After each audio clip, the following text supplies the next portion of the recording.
Segment 1. Dawn in the Coral Gardens. 1. First light through the staghorn forests. There is a moment just before the world fully wakes when light does something extraordinary. It does not arrive all at once. It filters. It reaches downward through the moving surface of the sea, bending, fracturing, softening, until it finds the coral below. And what it finds there is a forest. Welcome! Take a slow, easy breath and let your body settle wherever you are. You are here, beneath the coral sea, and the reef is just beginning to wake. The staghorn corals stretch outward in every direction, branching, reaching, pale gold in the morning light. These are not just structures. They are living cities, engineered over centuries by animals smaller than your fingernail, built with patience that humbles the human mind. Their branches catch the earliest rays, the way a forest canopy catches morning sun, dappling it, diffusing it, turning raw light into something gentle and livable. Schools of tiny fish weave between the staghorn prongs like sparrows through winter hedgerows. The reef is breathing. You can feel it, even here. There is a particular quality to underwater dawnlight that has no name in any human language. It is blue and gold at once. It moves because the surface above is never perfectly still. And so the light shifts, like a slow, living mosaic across the coral floor. Watching it is, in itself, a kind of meditation. You don't need to do anything right now. Just let this light wash over you. Let the reef exist, unhurried, around you. The staghorn forests have been here for thousands of years. They are in no rush. And for this hour, neither are you. Notice how even the shadows here are soft. There are no hard edges beneath the sea. Everything curves, everything sways. The reef does not hold still, but neither does it hurry. It pulses gently in the eternal rhythm of water and time. 2. The sea fans, lungs of the shallow lagoon. As the light deepens and the morning fully opens, something else comes into view at the edges of the coral garden. Sea fans.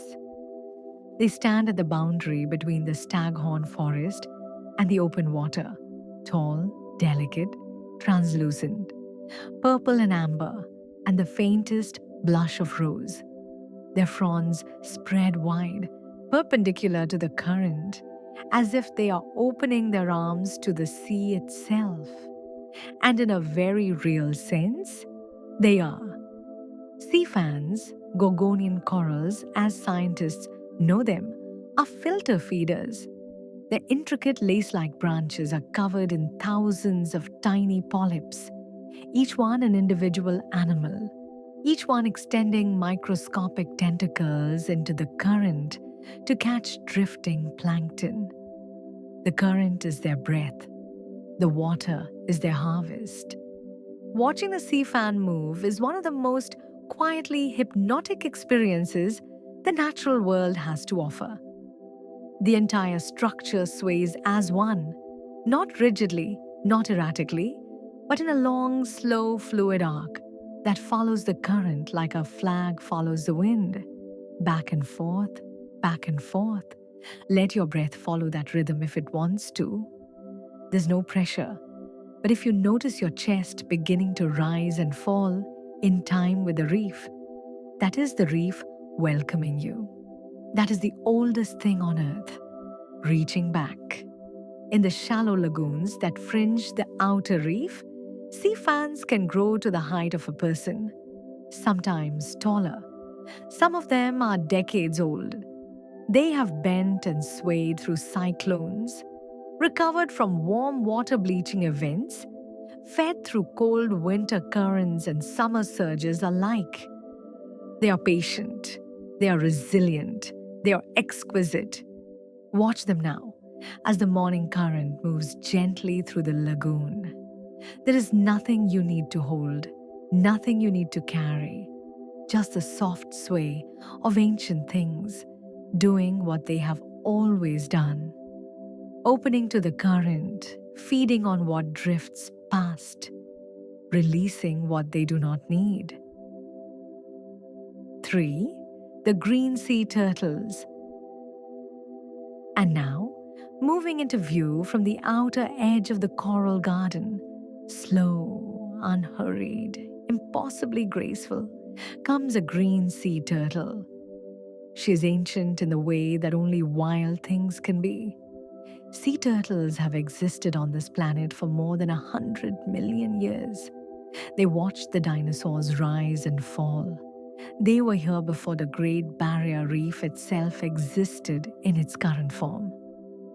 And this morning, she's simply going about her gentle, timeless business. She moves the way water itself moves, without resistance, without effort. Her front flippers making long, slow, sweeping strokes that pull her through the current as if she were born to fly, which in a sense she was. Underwater, sea turtles do not swim so much as soar. The medium holds them. The reef opens for them. Her shell catches the morning light in the dappled, moving illumination of the coral garden.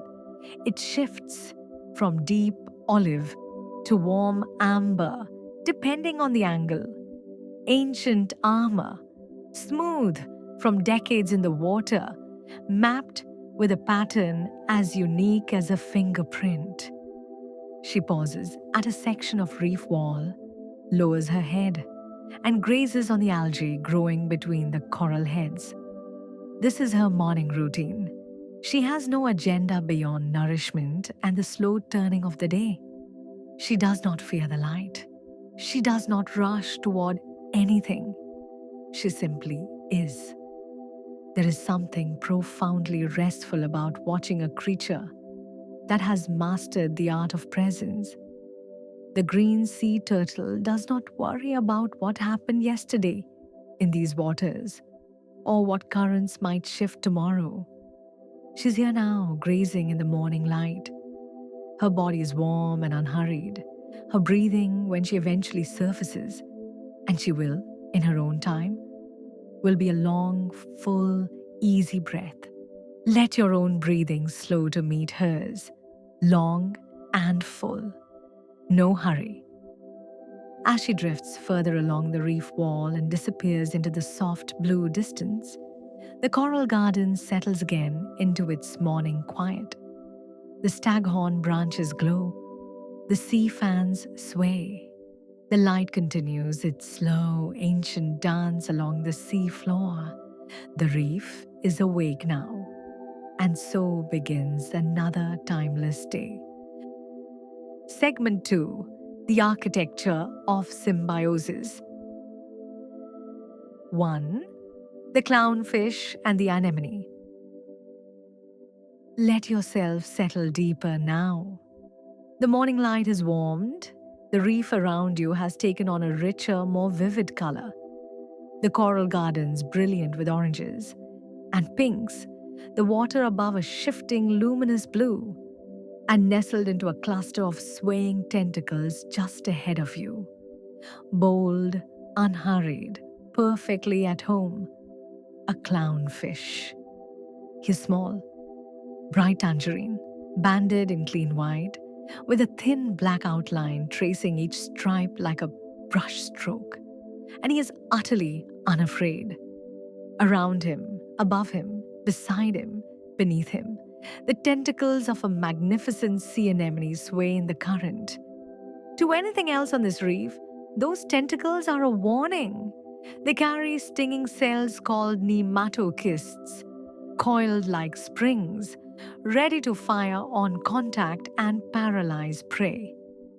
The anemone is, by any honest measure, a predator, and yet the clownfish lives here, tends to this place, returns to it every single time, after every foray into the open water. This is one of the most studied, most admired, and most elegant relationships in all of nature. The clownfish is protected by a thin layer of mucus that mimics the chemical signature of the anemone's own tentacles, a borrowed password, a subtle disguise. The nematocysts do not fire. The clownfish slips between the tentacles as easily as you might slip between curtains. In return, the clownfish earns its keep. It chases away butterfly fish that would graze on the anemone's tentacles. It fans the anemone with its movements, circulating oxygenated water. Its waste becomes fertilizer. Its very presence is a contribution. Neither animal is diminished by the other. Both are strengthened. This is symbiosis, not compromise, not sacrifice, but a kind of creative partnership that the reef has been perfecting for millions of years. Rest now in the swaying of those anemone tentacles. The clownfish ducks in, ducks out, pauses in the center of the bloom. This is his whole world. And it is enough. It is more than enough. It is magnificent. 2. The cleaning stations. Further along the reef wall, where the coral heads grow large and the shadows deepen between them, something quietly extraordinary is happening. A large coral grouper, easily the length of your arm, built like muscle wrapped in fire, hangs motionless in the water column. His usual predatory stillness has softened into something almost meditative. His mouth is slightly open. His gill covers are spread. He's waiting. And then, from a crevice in the coral below, a cleaner wrasse appears. Tiny, barely as long as your finger, vivid violet blue with a black lateral stripe running from nose to tail. She moves toward the grouper with an almost impossibly confident attitude for an animal that could be swallowed whole in a single reflex. But she will not be swallowed. Not here, not now. This is a cleaning station, a dedicated location on the reef, known and visited by dozens of species, where an unspoken truce holds absolute authority.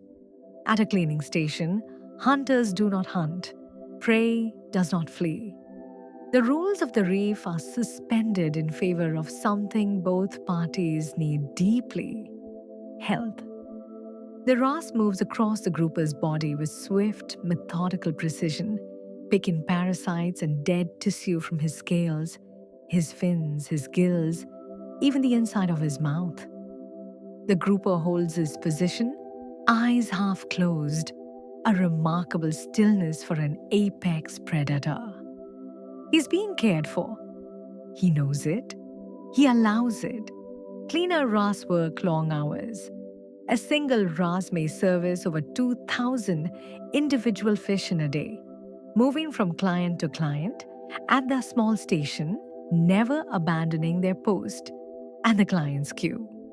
Genuinely queue, hovering in a loose crowd nearby, waiting their turn with a patience that seems almost impossible for creatures governed by instinct alone. There is something deeply soothing about watching this ritual. The grouper hanging still, the wrasse working steadily, purposefully. No drama, no excess, just care, rendered faithfully. The smallest animal on the reef, tending to the largest, and both better for it. Let that settle into you. The image of something being carefully, gently tended to. Something being relieved of what it no longer needs. Allow the wrasse to work. Allow yourself to release. 3. The coral polyps. Architects of the deep. Everything you have seen so far, the staghorn forests, the sea fan gardens, the cleaning stations, the anemone blooms, all of it rests on a foundation built by the smallest engineers imaginable: coral polyps. A single polyp is a soft-bodied animal, transparent as glass, no larger than a pencil eraser. It has a mouth at its center, ringed by tentacles. It feeds on plankton in the dark of the night, and extraordinarily, it builds. From calcium and carbonate ions dissolved in the seawater, each polyp secretes a hard, cup-shaped skeleton beneath itself. This cup, microscopic, fragile, impossibly precise, is the basic unit of the reef. Millions of polyps, billions of cups, laid down over centuries, stacked, fused, built upon. The Great Barrier Reef stretches over 2,300 kilometers. It is the largest living structure on Earth, and it was built, grain, by animals you can barely see. Inside each polyp lives a partner, a type of microscopic algae called zooxanthellae. These algae photosynthesize, converting sunlight into sugar, which they share with the polyp. In return, the polyp provides the algae with shelter and nutrients. The coral's vivid colors, the yellows, the greens, the deep reds, are the colors of these resident algae, shining through transparent flesh. What looks like stone is, in truth, alive. What looks like architecture is, in truth, biological. The reef thinks nothing of its own grandeur. Each polyp simply feeds, builds, and tends its tiny partnership with the light. And in doing so, across thousands of years, across millions of lives, it has made something that has no equal on this planet. As you rest here, imagine the slow accumulation of all that patient building, layer by quiet layer. No single polyp could have known what it was building toward. There was no plan, just presence, and the faithful repetition of small, necessary acts. And yet, here it stands, a wonder of the world, held together by the simplest of bonds. Segment 3: The Lunar Biological Clock. 1. The full moon descends. The light is different now. The warm golden haze of afternoon has dissolved. The water above has darkened to the deepest, most beautiful shade of indigo. And through it, from far above, falls a column of silver light, cool, steady, ancient. The moon is full tonight. On land, a full moon is something you notice. A bright disk overhead, perhaps a shadow on the grass, a pull on the tides. But down here, beneath the surface of the coral sea, the full moon is something else entirely. It is a signal, a command issued once a year, to which an entire ecosystem responds with breathtaking precision. Let the darkness hold you gently. You are safe here. The reef has been lit this way, by moonlight filtered through moving water, since before human memory began. This is one of the oldest light shows on Earth. The reef feels different at night, quieter in some ways, more alive in others. The parrotfish you saw grazing this morning have retreated to their coral crevices, each wrapped in a self-made cocoon of mucus. A remarkable biological sleeping bag that muffles their scent from nighttime predators. Sleeping fish tucked into their beds of coral. The wrasse are resting. The turtles have drifted to the surface to breathe, then down again into deeper sleep.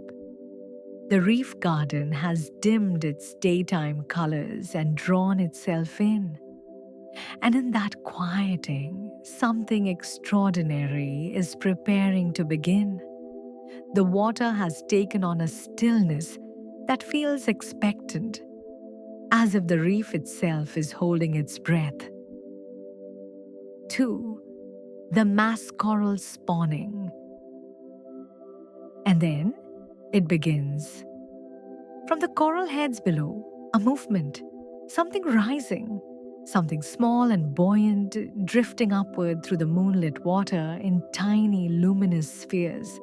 Then more, and more, and more. Within minutes, the water around you is full of them. Tiny pink and white bundles, no larger than a pinhead, spiraling slowly upward toward the surface. A blizzard, a snowstorm, but in reverse, rising, always rising, drawn upward through the dark water by a buoyancy that evolution has honed over millions of years. This is the Great Barrier Reef's mass coral spawning event, one of the most extraordinary biological synchronizations on Earth.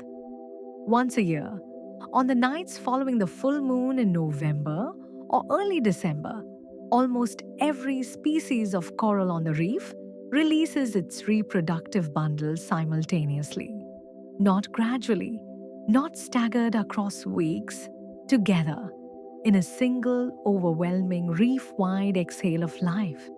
Scientists believe the synchrony is triggered by a combination of factors: water temperature, the lunar cycle, the length of the day, received and interpreted through the coral's own ancient biological clock. But the precision of it, across thousands of species, across 2,000 kilometers of reef, still fills marine biologists with something that can only be described as wonder.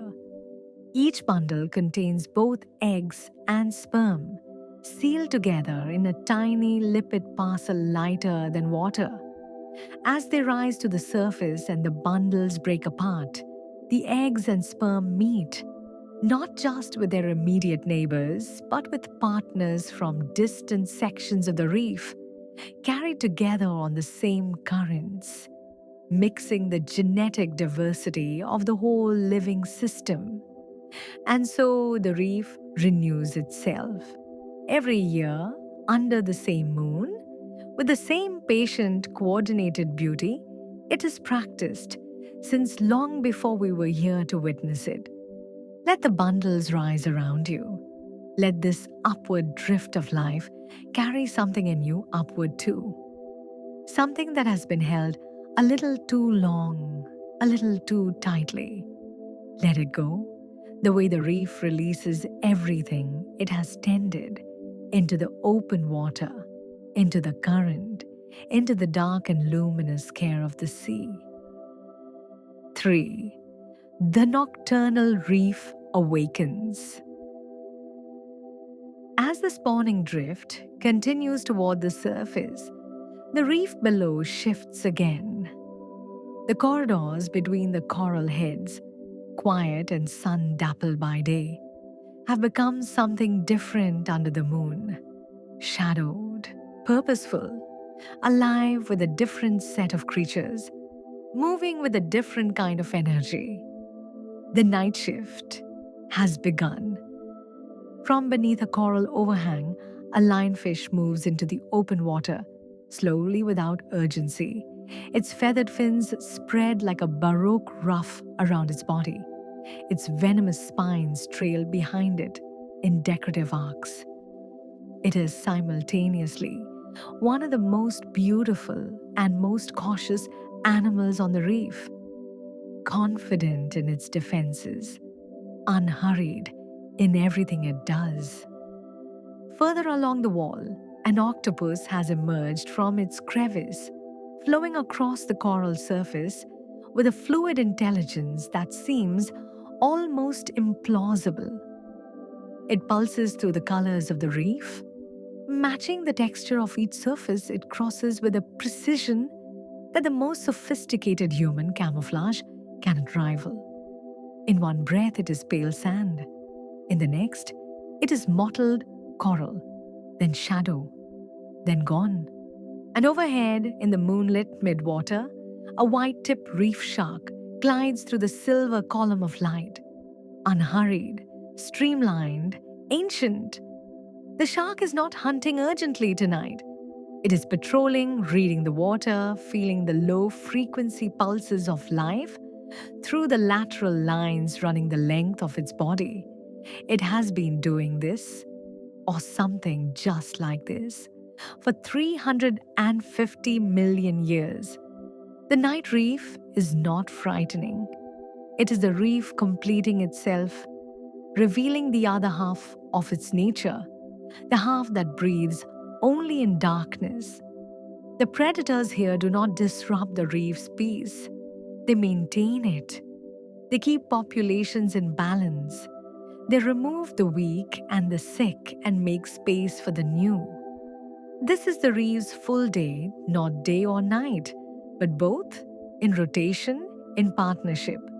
The same logic as the clownfish and the anemone, writ large across the entire ecosystem. Nothing wasted, nothing without purpose, everything tending always toward balance. The moon moves slowly overhead. The spawning bundles continue their quiet ascent. The lionfish drifts. The shark turns at the edge of the reef and begins another slow, steady pass through the moonlit corridor.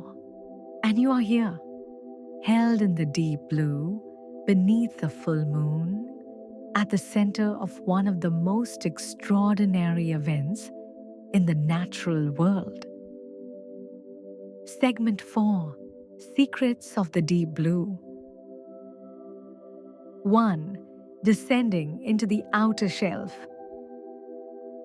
We are moving now, not quickly, never quickly here, but drifting slowly downward and outward, away from the shallow coral gardens that have been our home, past the reef crest, over the lip of the outer shelf, and into the deep blue world beyond.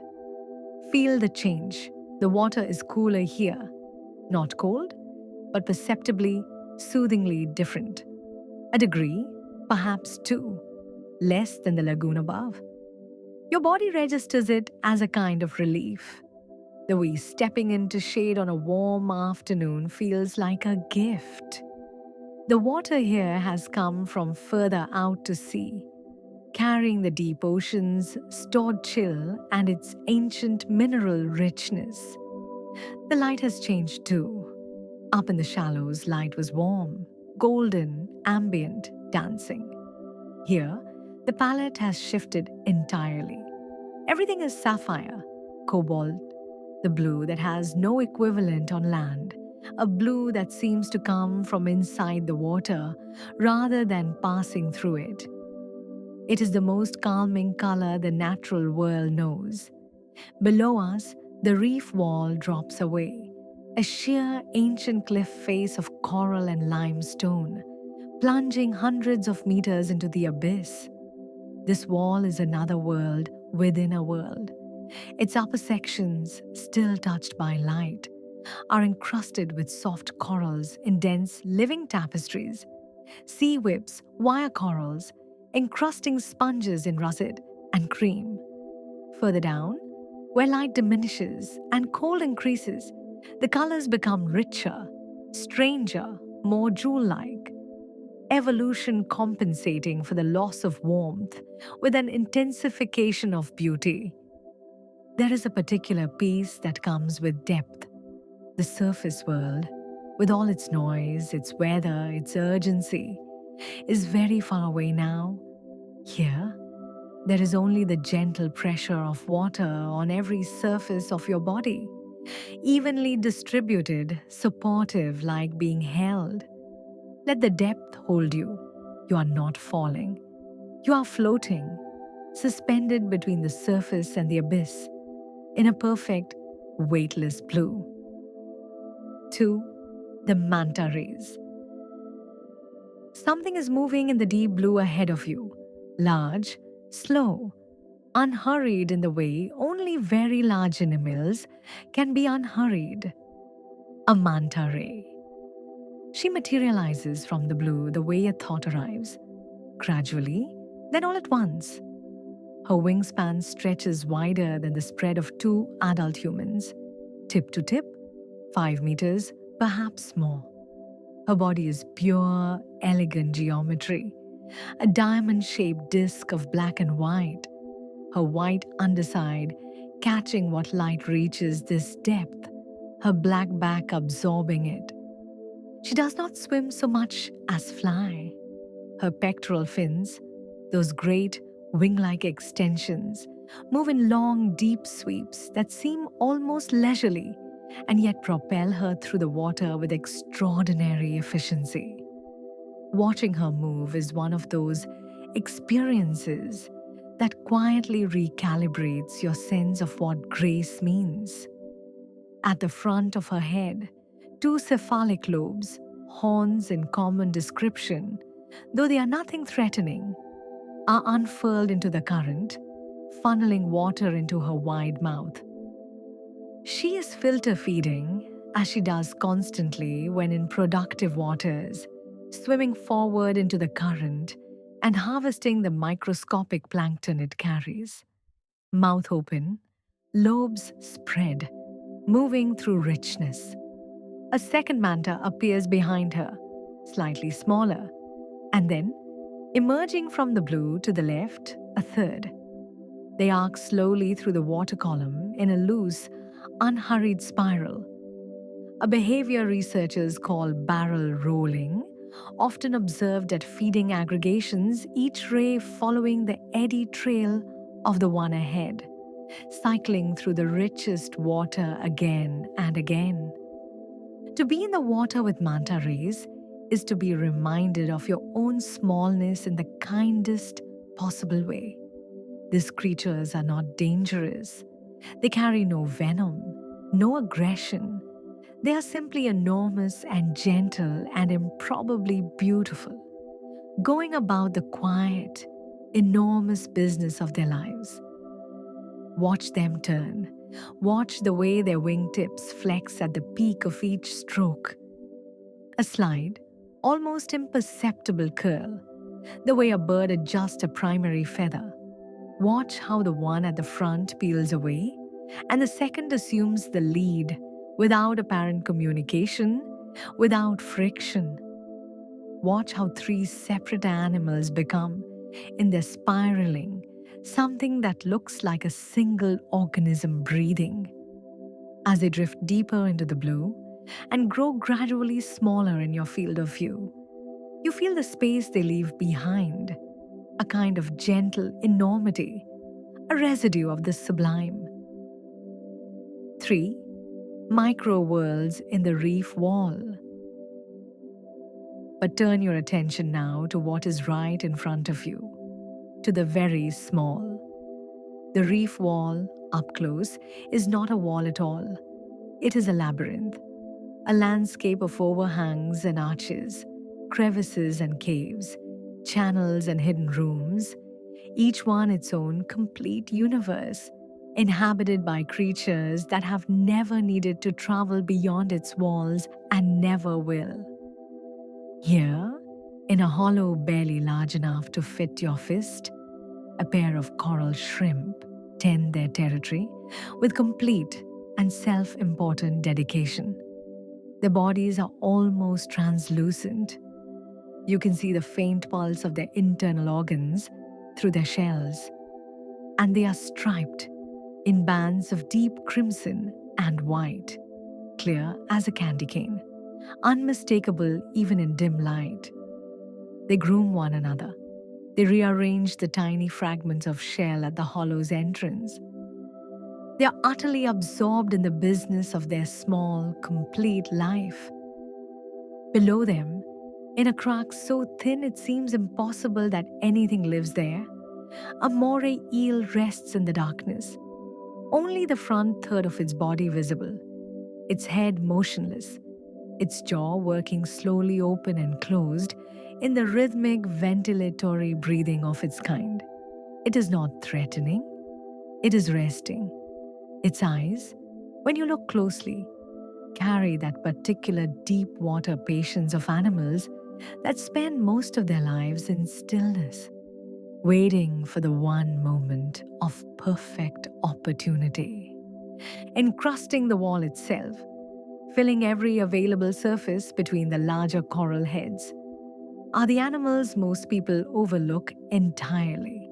Sponges, in every conceivable form, branching, tubular, encrusting, barrel-shaped, in colors that range from the subtlest cream to the most violent orange.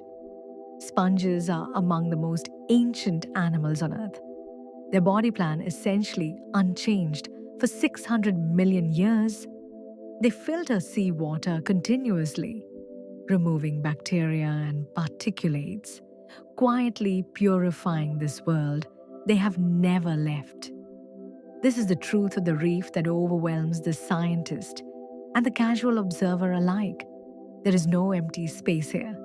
Every centimeter of hard surface is occupied, negotiated over, competed for, maintained. Every gap and crack and hollow holds a life. The reef is not a backdrop to the drama of larger animals. It is itself the drama, in a resolution too fine for the human eye to fully take in. Come close, closer than you think you need to. Let the reef wall fill your whole field of vision. Somewhere in that tapestry, in a color you haven't noticed, a movement you almost missed, another life is being lived with complete, unself-conscious dedication. Segment 5: Rhythms of a Living Legacy. 1. The afternoon lull, Fusiliers in formation. We return now to the upper reef. The sun has crossed its highest point and begun its long, gentle descent toward the western horizon. The light is still warm and full, but it has taken on a quality it didn't have this morning. Softer, more amber-tinged, leaning already by the faintest degree toward the end of the day. It is the light of the afternoon, unhurried, generous, coming to rest. This is the lull, that slow, easy pause in the middle of the reef's long day, when the bustle of morning feeding has quieted and the intensity of evening has not yet begun. The reef does not sleep in the afternoon, but it breathes differently, a longer, fuller rhythm, almost meditative. And through this quiet afternoon light, a school of fusiliers moves into view. There are hundreds of them, perhaps thousands. Their bodies are sleek and identical, each barely longer than your hand, their scales the blue-green of shallow water, and their flanks flashing gold and silver as they turn. They move together in a formation that has no fixed shape and yet never dissolves. A living fluid, a shoal that breathes and turns and banks as a single entity, though every animal within it is making its own micro-adjustments 100 times per second. Watching them is an exercise in letting go of the individual. Each fish exists fully as itself, sensing, deciding, responding, and yet the whole is something more than the sum of its parts. When a shark passes below, the school tightens and lifts as one, a coordinated pulse of alarm that resolves seconds later back into that liquid, rolling ease. No fish was told what to do. No fish led the response. It simply happened, arising from 10,000 individual decisions made simultaneously in the same direction. Scientists call this collective behavior an emergent property.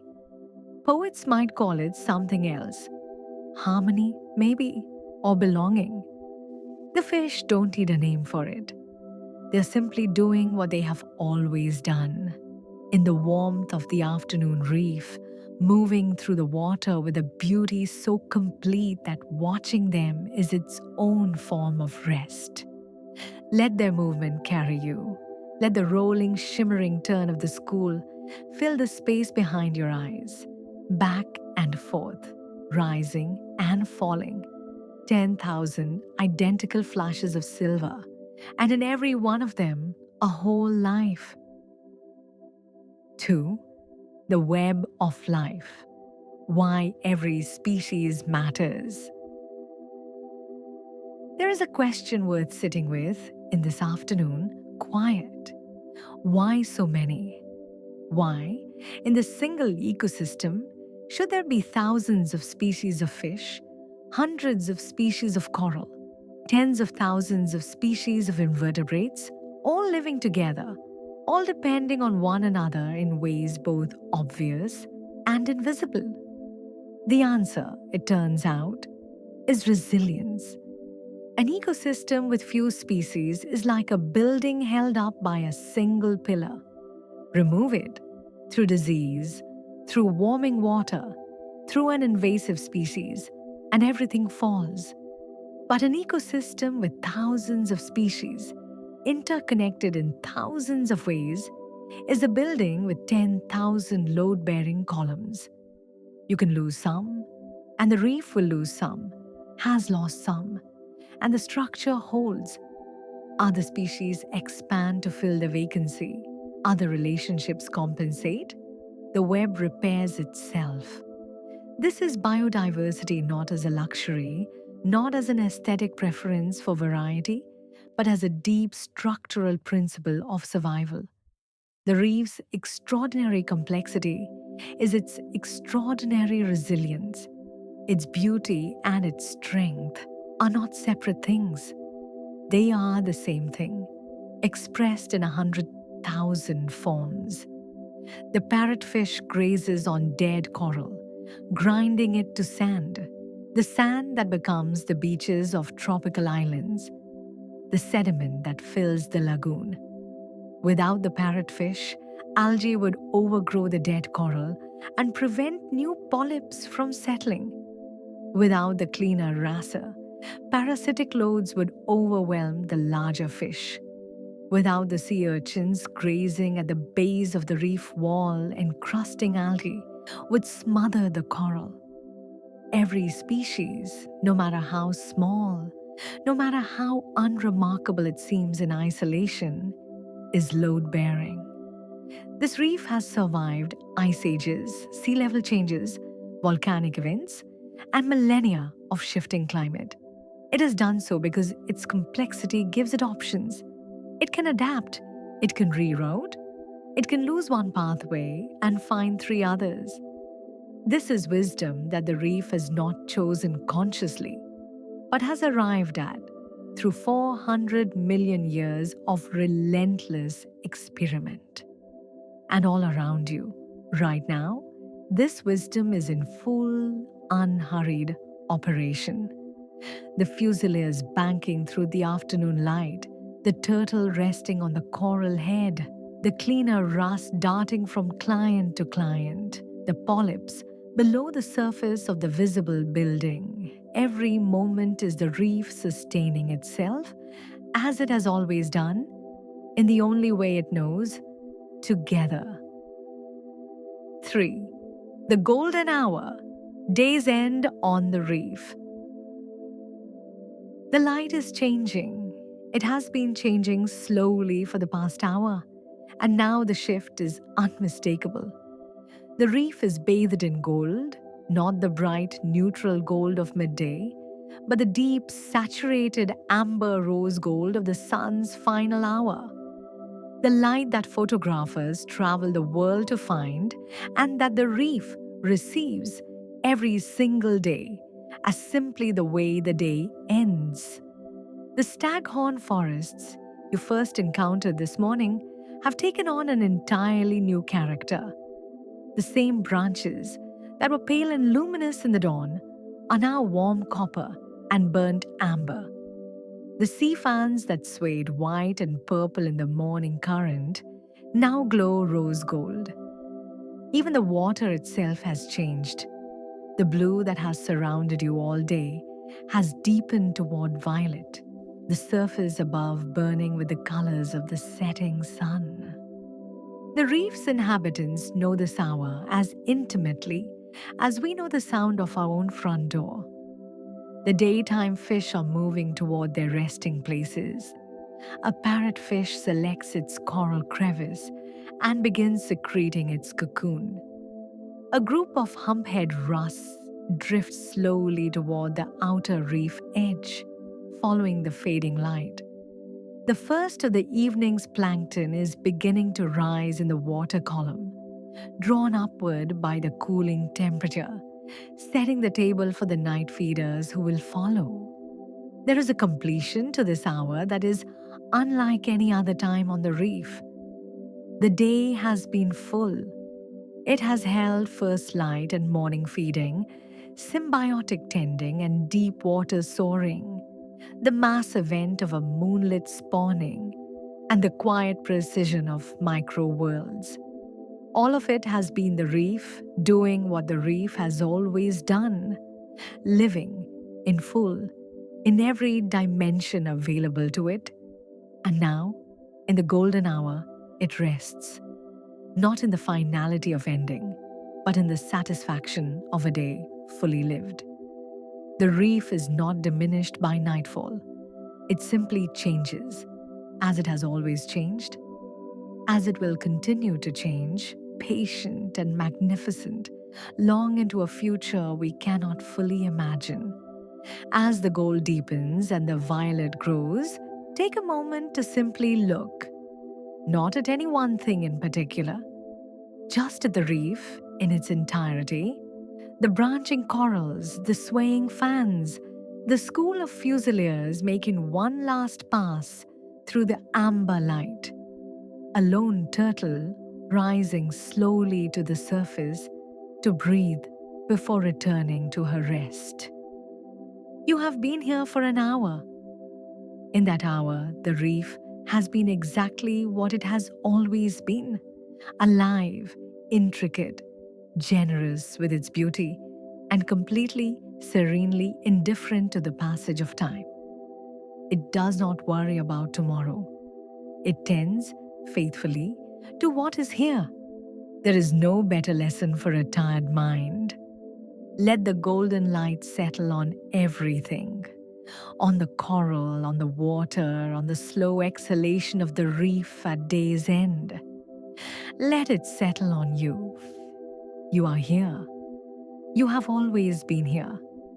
And for this one, whole, unhurried hour, the reef has held you.